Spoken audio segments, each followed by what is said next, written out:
E aí, pessoal, tudo bem com vocês? Espero que esteja tudo tranquilo, esteja bem também com os seus familiares. Quanto tempo, né, que a gente não faz uma live aqui no canal da Demartini Ambiental, não é mesmo?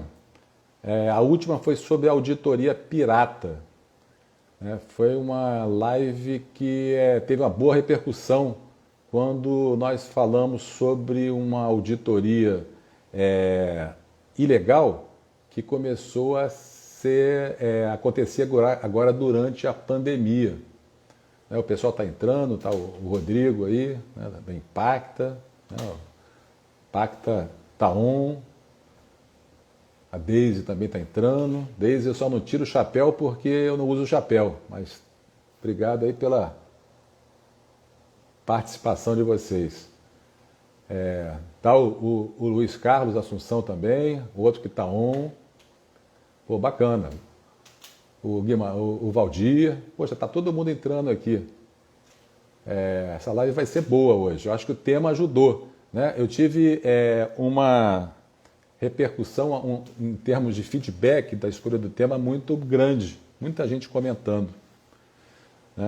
Mas só terminando, a auditoria pirata, né, que é a auditoria que a gente chamou, que foram as auditorias ambientais ilegais que aconteceram e estão acontecendo agora durante a pandemia. Quem não teve oportunidade de assistir, é só assistir aqui no IGTV da Demartini Ambiental ou no YouTube, na minha página Luiz Carlos Demartini, Luiz com Z. Né? Elas estão disponíveis lá. Bom, então a gente, como estava comentando, essa live ela é sobre escolha de uma empresa de consultoria, ela repercutiu bastante, né, o tema. Né, muitos feedbacks e, infelizmente, de relatos de casos de não sucesso na escolha de consultores. Isso aí mostra que, como se falava antigamente, né, o sucesso não acontece por acaso. E eu gostava sempre de acrescentar, e o fracasso também não acontece por acaso. Então vamos tratar desse assunto aqui hoje. E eu gostaria de começar falando de uma situação que eu li outro dia, vendo o ranking dos 20 livros mais vendidos na Amazon em 2020. Dos 20 livros mais vendidos, 10 livros eram sobre autoajuda. Era a arte de ligar o F asterisco, a arte de não ligar o F asterisco, o F asterisco de ligar a arte, e assim vai. E dezenas de livros de autoajuda. Tinha no ranking que tinha mais de 20 livros, tinha 50, 60 livros de autoajuda. Quem precisa de tanto livro de autoajuda? Eu acho que talvez só os autores dos livros de autoajuda, né, que faturam com a venda desses livros. O restante acaba só comprando e acaba não usufruindo o conteúdo, né, que possa ter num livro desse. Mas o que tem a ver isso com o nosso tema de como escolher uma empresa de consultoria? É que, na prática, a maioria desses livros de autoajuda, eles são exatamente como alguns consultores. Eles não vão além do lugar comum, eles mais confundem do que esclarecem e, muitas vezes, entram em contradição. Então, a gente consegue ver assim, realmente temos que tomar cuidado na hora de comprar um livro de autoajuda e quando escolher um consultor para trabalhar comigo. Então, e principalmente no contexto atual, com essa crise que a gente está passando, essa crise combinada de crise sanitária, crise econômica, crise política, tem uma crise climática importantíssima que acabou ficando em segundo plano, mas que em breve ela vai retornar com fúria. Então, essas crises que nós estamos passando e um mercado que piorou drasticamente fez com que a competição entre as consultorias ela se tornasse mais acirrada. E em muitos casos, essa competição ficou predatória. Né? Então, com isso, as empresas de consultoria ficaram com um nível teórico dos seus consultores muito baixo. Né? E o nível prático, praticamente, dos consultores sumiu. Né? Por que isso? Eu vejo essa situação... e se não bastasse isso que eu contei, ainda tem um agravante, que atualmente tem uma turma de amadores que competem com os consultores, com as consultorias. Né? Os amadores que, por várias necessidades, acabaram entrando temporariamente no mercado de consultoria. Né? Na minha opinião, 2 fatores justificam esse contexto atual, né, que a gente está conversando agora. O primeiro fator é a necessidade, sem dúvida nenhuma, humana, mas sem dúvida nenhuma também suicida, que alguns consultores têm de oferecer-se para trabalhar praticamente de graça. Né? E não percebendo que uma consultoria útil para o cliente é a que gera resultados positivos para o cliente. É assim que o cliente vai recontratar a empresa. Porque senão vai ser um cliente de um serviço só. O cliente vai perceber como é aquela empresa contratada e não contrata mais. Né? Então, esse primeiro fator, ele está intimamente relacionado com outro fator. Um segundo fator que eu considero importante, que é a concessão à mediocridade por parte dos consultores quando eles são pressionados pelo orçamento. Né? Isso quem é cliente vai conseguir entender, cliente que acaba apertando demais na hora da proposta, e vai ser também percebido pelos consultores que acabam muitas vezes indo além do que deveriam em relação ao seu custo e ao seu benefício que ele vai ter no faturamento. Né? Então, essa concessão à mediocridade por parte de alguns consultores, eu não estou generalizando, quando eles são pressionados pelo orçamento, ela se traduz de algumas formas na prática. Né? Uma delas é a seleção de consultores inexperientes. Né? Quando você contrata um consultor inexperiente, você consegue que ele aceite uma menor remuneração. Então se troca. Isso já se percebeu claramente em consultoria para auditoria de sistema de gestão, onde se trocou auditores experientes, que ganhavam mais, por auditores recém-formados, às vezes sem experiência nenhuma, ou com um nível de formação ainda aquém do que seria importante para ele ser um consultor que se traduz que é uma pessoa que vai conseguir enxergar melhor do que o próprio cliente. Então, a seleção de consultores inexperientes faz com que muitos aceitem uma remuneração baixa. E isso a empresa de consultoria vai procurar essa mediocrização. Por quê? Porque ele precisa encaixar o custo dele no orçamento baixo que ele tem que fazer para o cliente.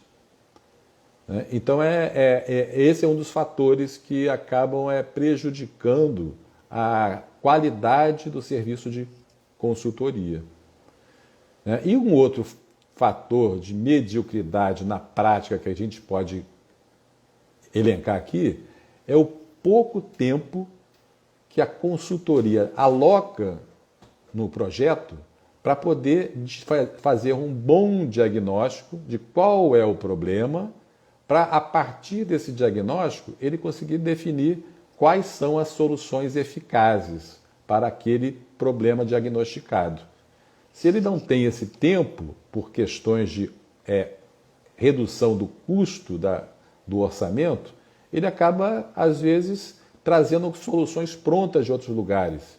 E nem sempre, ou na verdade, nunca, um lugar é igual ao outro. Mesmo que seja a mesma atividade, mesmo que sejam atividades parecidas no mesmo grupo empresarial e assim por diante. Cada caso é um caso. Então, o que o cliente, com isso, ele pode fazer? Ele adianta só chorar o leite derramado? Depois que contratou uma consultoria que ele se arrepende? Ou é melhor ele se prevenir para que o leite não se derrame? Então, a minha sugestão é definir alguns critérios de qualificação na contratação de consultorias. Eu elenquei 4 critérios que eu acho importantes para a gente conversar aqui.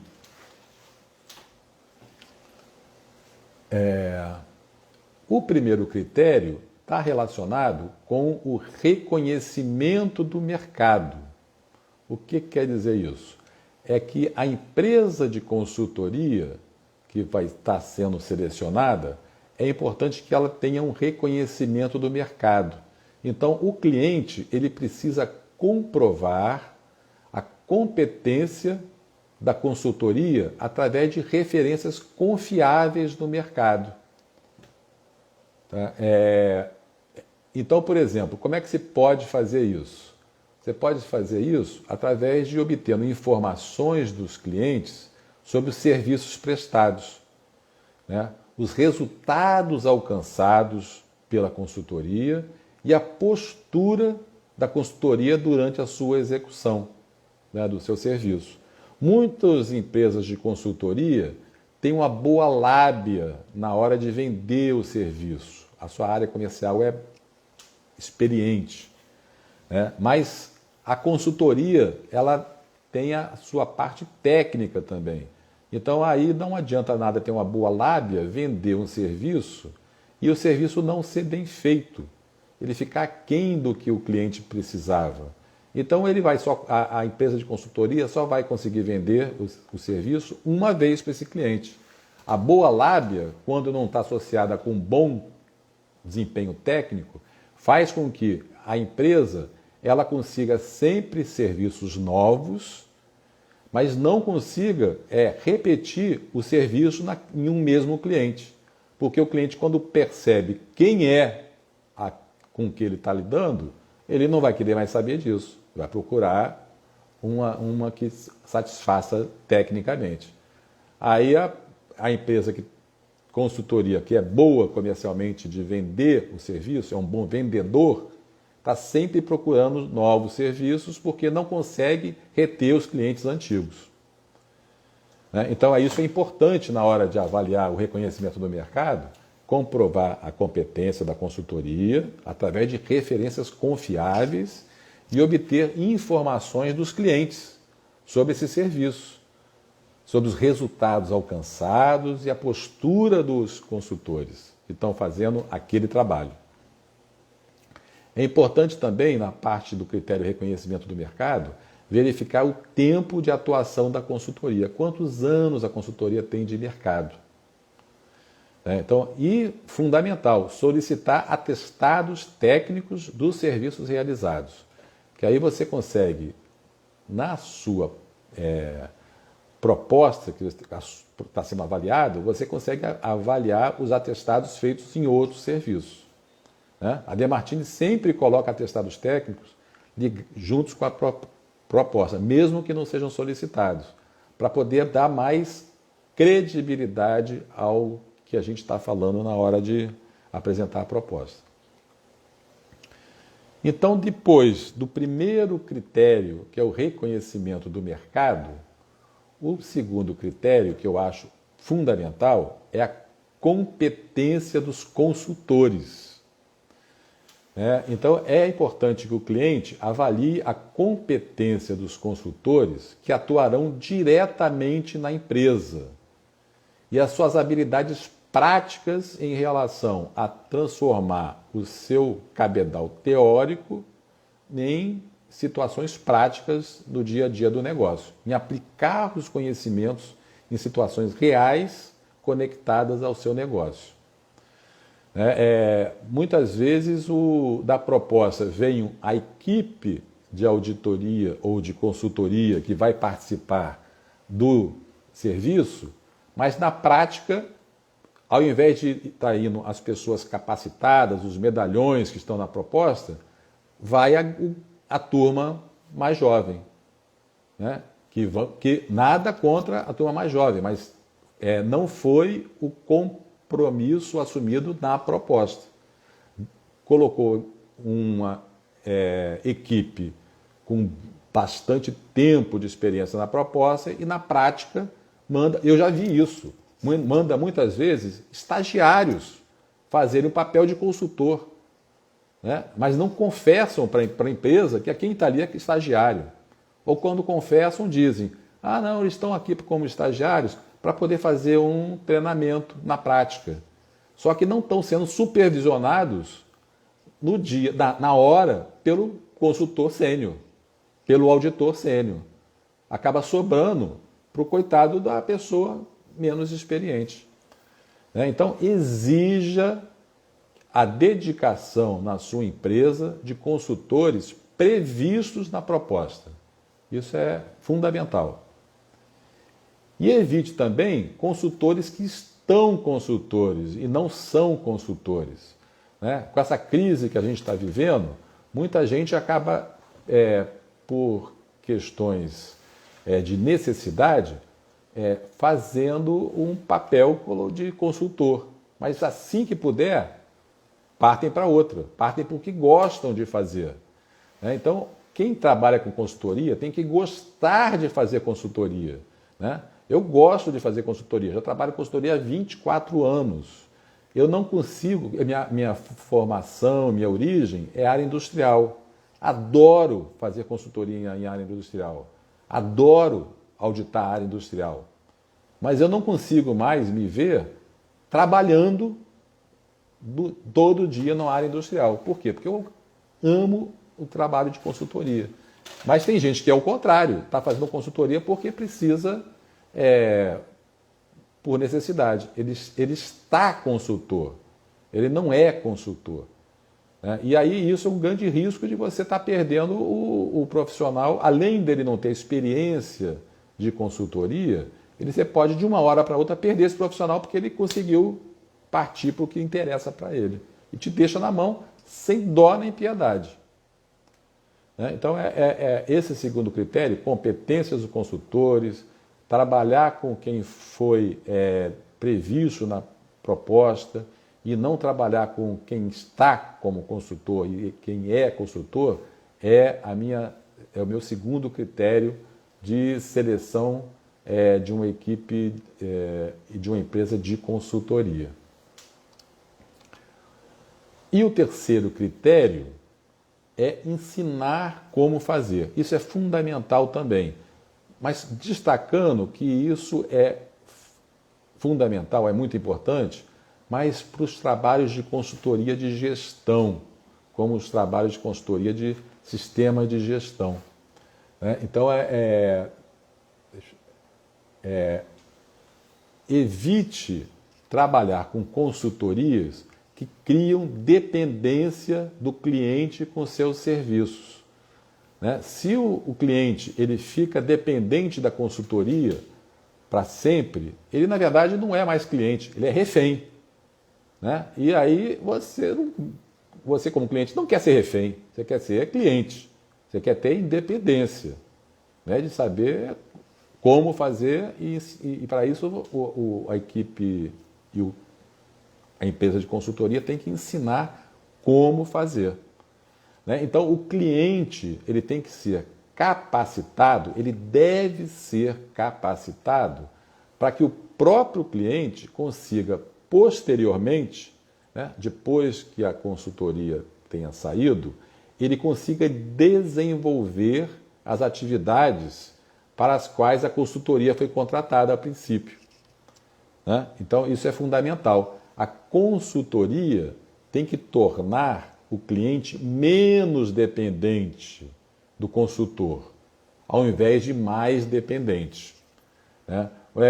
A atividade de consultoria, na minha opinião, ela é muito mais satisfatória quando a gente consegue ajudar o cliente a aprender como evitar o problema e ajudá-lo a resolver. Eu estou vendo alguns clientes aqui, passou o Valdir, tem outros clientes que conseguem confirmar o que eu estou falando, né? Porque eles aprendem com a gente como evitar o problema e de tal forma que consiga resolver um próximo problema sem a ajuda do consultor, porque ele já sabe como fazer. Então, dão alguns exemplos, né? Até práticos. Tem consultoria de sistema de gestão que a auditoria interna é feita pela empresa de consultoria, apenas. O que a gente faz? A gente forma a equipe de consultores internos da empresa. Então, se a empresa, depois de ter terminado a etapa do processo de implementação do sistema de gestão, queira continuar andando com os próprios pés, fazendo auditoria interna sozinha, ela vai ter condição de fazer isso. Ela pode nos contratar para continuarmos numa primeira, segunda, numa etapa intermediária, ajudando a essa equipe que foi formada de auditor interno ter mais experiência. Podemos fazer e fazemos isso com muita frequência, né? Mas o importante é que a gente faz questão de ensinar o que a gente está implantando e formar a equipe de auditores internos para não ficar refém da gente para o resto da vida, né? Então, essa questão do terceiro critério, ensinar como fazer, é fundamental também. E o quarto critério é quando contratar. Então, é fundamental que a empresa avalie bem o retorno do investimento, o investimento da consultoria. Mas a avaliação desse retorno de investimento não pode ser pelo preço cobrado da consultoria, porque o barato sai caro.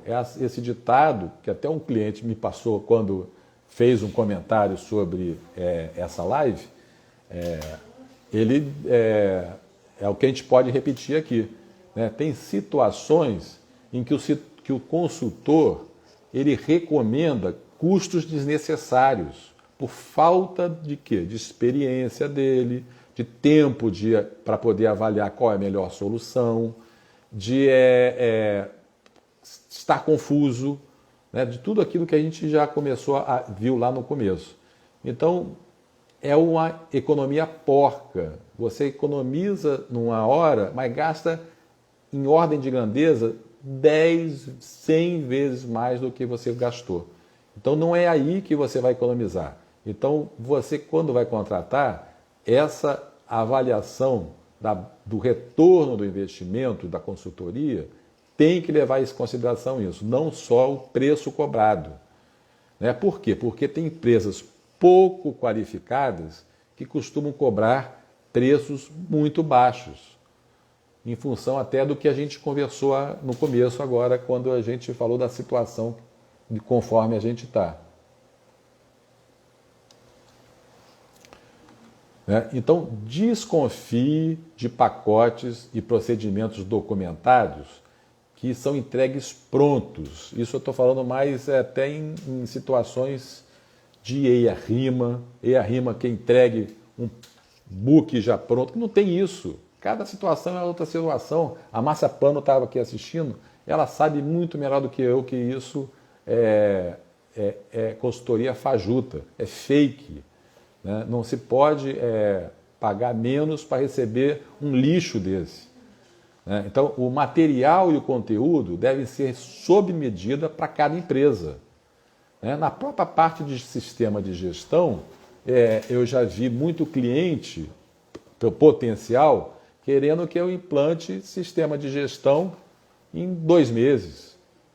Aí eu explico, mas não é assim que funciona. Isso aí tem que entrar na cultura da empresa, a gente tem que entender.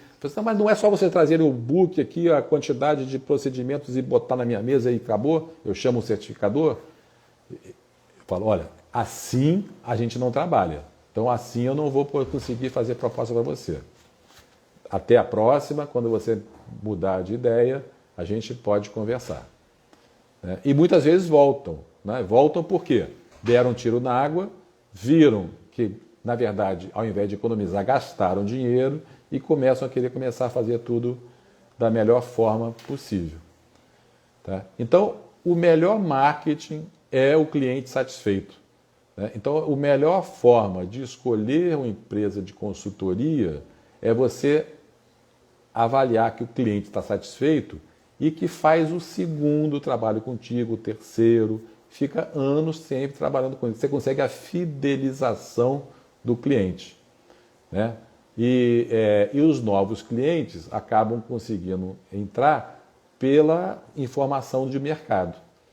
Então, esses 4 critérios, que são os critérios que eu acho que são os principais para a qualificação de contratação de consultorias técnicas. Né? Então, repetindo, primeiro critério, reconhecimento do mercado. Segundo critério, competência dos consultores. Terceiro critério, ensinar como fazer ao cliente. E o quarto critério, saber quando contratar. É isso que eu acho que eu teria para conversar com vocês sobre a proposta do tema que eu apresentei aqui para a gente conversar. Então, se alguém tiver alguma pergunta, deixa eu ver se tem alguma coisa aqui que eu acabei falando, mas não consegui.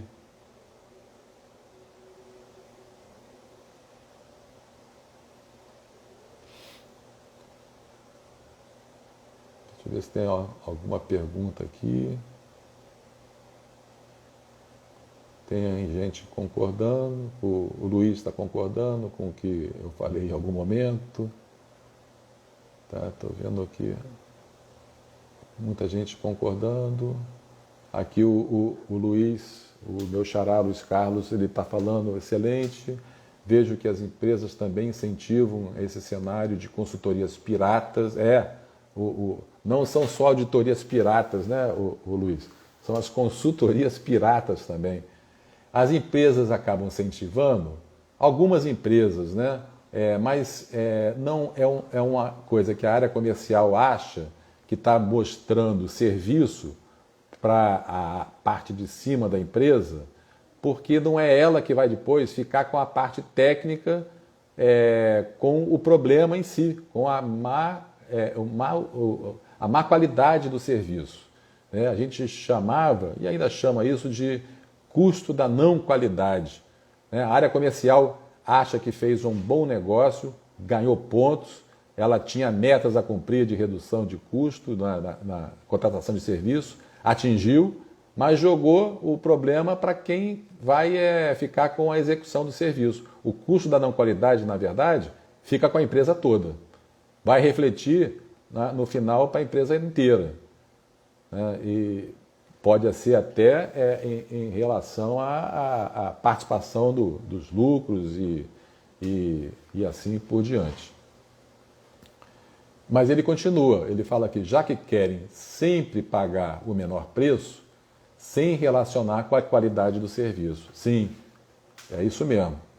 Mas o problema é que as empresas elas acabam não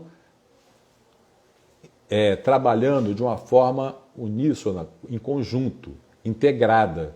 É porque elas trabalham em bloco. Tem a área comercial, que tem os seus indicadores de desempenho para atingir, para conseguir reduções de custo de propostas, e tem a área técnica, com outros indicadores de desempenho. E essas áreas não se conversam. São empresas que fazem isso que não têm um bom indicador de desempenho globais. né? Então aí isso na verdade mostra que essas empresas desse tipo, elas na verdade estão perdendo dinheiro. Elas estão perdendo dinheiro porque elas não têm bons indicadores de desempenho, porque são indicadores de desempenho formados por bloco, são áreas que não se conversam, áreas que não têm um objetivo comum, né, em relação à empresa. Não sei se alguém tem mais alguma coisa. Um fenômeno, já que ninguém está perguntando nada ainda, tem um fenômeno que eu tenho observado relacionado com consultoria ambiental que me deixa espantado, que é o seguinte: cada vez mais eu vejo pessoas vendendo serviço na internet, no Instagram, no YouTube, de cursos online para formação de consultores ambientais, né? E esses cursos online de consultores ambientais me deixam muito cabreiro. Eu fico assim, caramba, será que a quantidade de cursos é muito grande? Eles perceberam que tem como ganhar em cima da necessidade de pessoas recém-formadas, principalmente, né, engenheiros ambientais, de ciências ambientais, biólogos que estão começando a trabalhar e que, na verdade, esse tipo de trabalho que a gente está conversando aqui se fala muito pouco na grade curricular da graduação. Quando eu não estou querendo dizer zero, porque pode ser que algumas empresas tenham alguma coisa e eu desconheço. Então,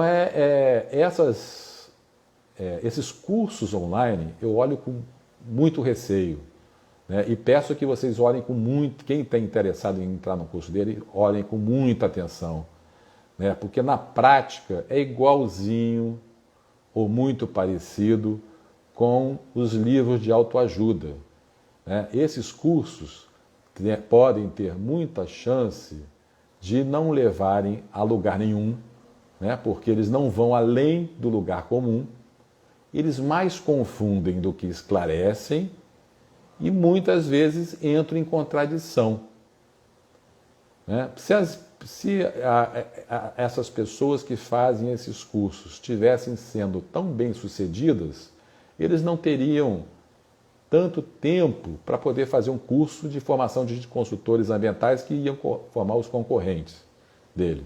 Seriam pessoas então, de uma abnegação inacreditável, né? E a gente tem dois tipos, na verdade, de consultores, né? Os consultores que estão procurando serviço e os consultores que estão procurando tempo, porque eles não têm tempo de tanto serviço que eles já conseguiram. Então, ou você está nesse caso aqui, falta de ter tempo de sobra, então está procurando consultoria, ou está nesse caso aqui, que você está sem tempo porque de tanta consultoria que você está fazendo. O Rodrigo está colocando aqui o negócio deles não é formar consultores, e sim vender cursos. Aparentemente sim. É igual o vendedor de livro de autoajuda, né? Quando você entra na livraria, tem uma bancada da livraria com 60, 70 livros com temas diferentes de autoajuda. Não é possível que isso tenha tanta gente com tantos assuntos diferentes para poder falar. É porque tem muita gente comprando por causa da crise que a gente vive, na crise de uma forma geral, que faz com que a gente esteja ansioso, que a gente esteja com carência, e aí começa a procurar os livros de autoajuda para poder avaliar se vai estar melhorando. O recém-formado está com a carência de formação, de capacitação, né? E aí acaba procurando um curso online. Procurem com muito cuidado, né? Para não entrar em roubada. Então é isso, pessoal. Uma live que eu acho que não precisa ter o tempo, né, que o Instagram ele nos disponibiliza. Né? O Adriano está entrando agora aqui, mas entrou só para eu dar o tchau para ele. E se ninguém tiver mais nada para falar, a gente pode encerrar por aqui. Né? E eu prometo não ficar tanto tempo sem fazer uma live. Eu já estou até adiantando que a próxima live nossa vai ser no dia 4 de junho, uma cesta básica especial sobre o Dia do Meio Ambiente. Então, até lá. Um abração.